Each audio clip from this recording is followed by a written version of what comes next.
నమస్తే. Welcome to our channel. నేను విశాల్ని. రాజమండ్రిలో జరిగిన ఘటన చాలా బాధాకరమైన విషయం. అయితే కల్తీ పాలు తాగి నలుగురు చనిపోయారు. ఇంకా కొంతమంది అయితే వెంటిలేటర్స్ మీద ఉన్నారు. నిజంగా దాని వెనక ఉంది ఎవరు? ఏం జరిగింది అసలు ఆ కల్తీ పాలల్లో? ఇలాంటి అంశాలను చర్చించడానికి స్టూడియోలో ఉన్నారు senior journalist doctor Kanakadurga Vadlamani గారు ఉన్నారు. వారిని అడిగే విషయాలను తెలుసుకునే ప్రయత్నం చేద్దాం. నమస్కారం మేడం. నమస్తే అండి. మేడం, ఇది చాలా బాధాకరమైన వార్త. అసలు కల్తీ పాలు తాగి చనిపోవటం ఏంటి మేడం? దీని వెనక కారణం ఏంటి అసలు? ఈ మధ్యన మీరు చూసారంటే అంటే 2019, 24 మధ్యలో కల్తీ అనే పదం అనేది ఆంధ్రప్రదేశ్లో తెలియకుండా వ్యాప్తి చెందింది. అంటే అప్పుడు కల్తీ అని ఎవరికీ తెలియదు. కూటమి ప్రభుత్వం వచ్చాక 2024 తర్వాత ఎందులో కల్తీ జరిగిందో ఈ కూటమి ప్రభుత్వం వెలికి తీయడం మొదలుపెట్టింది. మనం చూసాం, ఓ పక్క మద్యం, ఇంకో పక్క కల్తీ లడ్డూలు, అంటే దేవుడి ప్రసాదం కూడా కల్తీ చేశారు.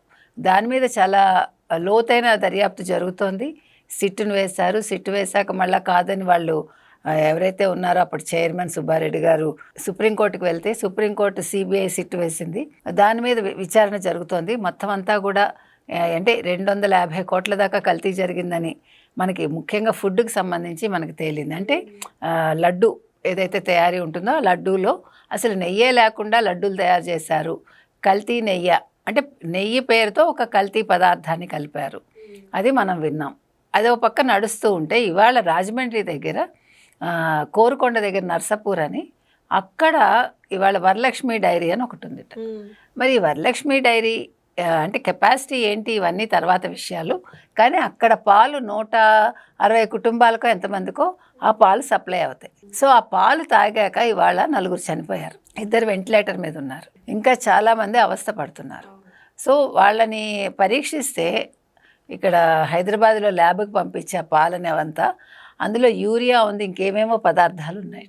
దానివల్ల ఏమైందంటే వాళ్ళకి మొత్తం అసలు మీకు వామిటింగ్స్ అవ్వడం, తర్వాత అసలు వాళ్ళకి బంద్ అయిపోయింది కింద నుంచి. అంటే యూరిన్ వెళ్ళటం కానీ ఇవేమీ లేవు.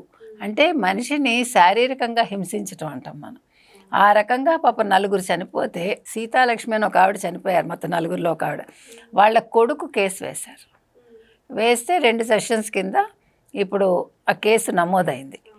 దాని మీద ఇప్పుడు చంద్రబాబు నాయుడు గారు స్పందించారు. ఇప్పుడు అసెంబ్లీ నడుస్తోంది కదా, అసెంబ్లీలో ఆయన చాలా బాధపడ్డారు. 1, 2 చనిపోయిన కుటుంబాలకి 10 లక్షల ఎక్స్గ్రేషియా ప్రకటించారు. తర్వాత కల్తీ మీద ఆయన చాలా సీరియస్గా రియాక్ట్ అవ్వడం జరిగింది. అంటే మీరు ఆంధ్రప్రదేశ్లో ప్రతి ఒక్కళ్ళకి చెప్తున్నాను, ఎవరు కల్తీ చేసినా పరిణామాలు చాలా తీవ్రంగా ఉంటాయని చెప్తూనే ఈ పాల కల్తీ అసలు ఎవరు చేశారు, ఎందుకు చేశారు, దాని మీద దర్యాప్తు చేస్తున్నాము. దర్యాప్తులో ఎవరున్నా సరే, ఎంతటి వాళ్ళైనా వాళ్ళని శిక్షిస్తామని క్లియర్గా చెప్పారు. అంటే అది కూడా మామూలుగా దండన ఉండదని కూడా చెప్పారు ఆయన.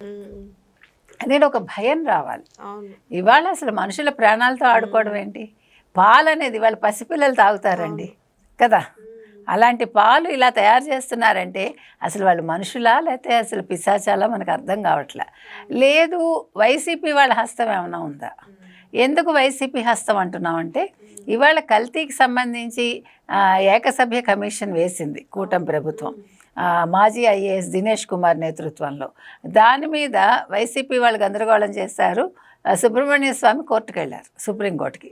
అయితే సుప్రీంకోర్టు ఈ ఏకసభ్య కమిషన్ వల్ల వచ్చిన నష్టమేం లేదు, విచారణ జరుపుతున్నది వేరు, విచారణ చేస్తున్న బృందానికి సిట్టుకు కానీ మరొకళ్ళకి కానీ ప్రభుత్వానికి కానీ సంబంధం లేదు.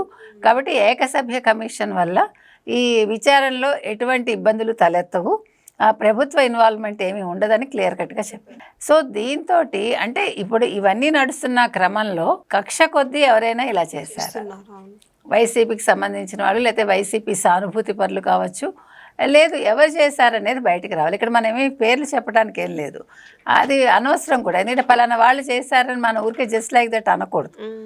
అందుకని వైసీపీకి సంబంధించిన వాళ్ళు ఉన్నారా అని మనం ప్రశ్నిస్తున్నాం అంతే. ఉన్నారో లేదో తెలియదు, లేదు వాళ్ళు సానుభూతి పరులు ఉన్నారో లేదో మనకు తెలియదు, కానీ ఖచ్చితంగా ఎవరో ఉన్నారు. ఆ ఎవరు అనేది బయటికి రావాలి.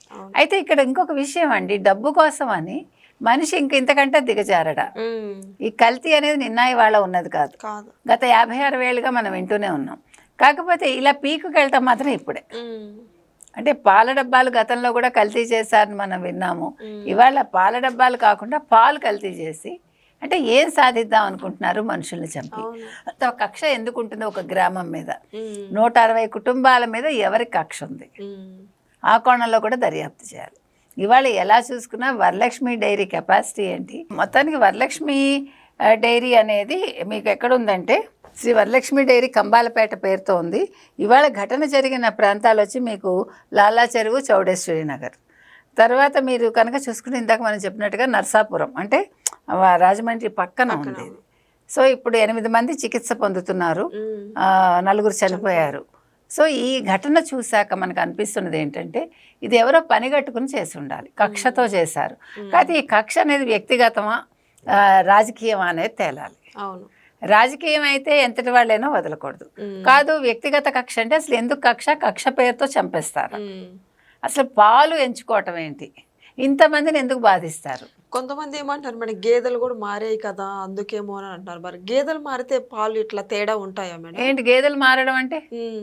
అంటే వేరే గేదె, ఇది ఈ గేదె కాకుండా వేరే గేదె నుంచి పాలు పిండి పాలు తీసుకెళ్లి గేదెలు మారే అనుకుందాము, గేదెలు మారే అనుకుందాము. ఆ గేదెలు యూరియా తింటాయా మామూలుగా? అన్లెస్ మీరు ఏదైనా ఇంజెక్షన్ ఇచ్చారా గేదెలకి? ఇప్పుడు మీకు ఏమవుతుందంటే పాలు ఎక్కువ రావాలని ఇంజెక్షన్లు ఇస్తారు, హార్మోనల్ ఇంజెక్షన్స్ ఇస్తారు కదా, అట్లా ఏదైనా ఇచ్చారా? అది కూడా ఆ కోణంలో కూడా ఆలోచించాలి. ఎందుకంటే మనం మొన్న కూడా చదివాను నేను, మీకు ఎక్కువ పాలు వచ్చేయాలంటే హార్మోనియల్ ఇంజెక్షన్స్ ఇచ్చేస్తారు. దానివల్ల ఏమవుతుందంటే అందులో కల్తీలు ఉంటాయి. మరి యూరియా కలుపుతారా మనకు అవి తెలియదు, టెక్నికల్గా మనకు తెలియదు.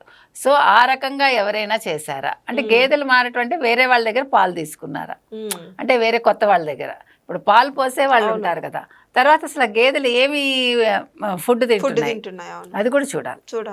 ఇవన్నీ కూడా అందుకే దీని మీద చాలా అంటే ఇవాళ మనం వెంటనే రిపోర్ట్ ఇవ్వటానికి ఉండదు, చాలా పరీక్షించాలి. చాలా ఇది చేశాక దీని మీద ఒక రిపోర్ట్ ఇస్తే ఆ రిపోర్ట్ ఆధారంగా ఎవరిని అరెస్ట్ చేయాలి ఎవరిని కాదు అనేది ప్రభుత్వం నిర్ణయిస్తుంది. సో ఇప్పుడు ఇంకొకటి అండి, ఇప్పుడు ఈ వరలక్ష్మి డైరీ ఉదంతం మనకు తెలిసింది కాబట్టి అసలు ఆంధ్రప్రదేశ్లో ఉండే డైరీలు ఎన్ని, అసలు ఎవరెవరు ఏమేమి సప్లై అంటే ఎంత పాలు సప్లై చేస్తారు, ఎవరికి వెళ్తాయి?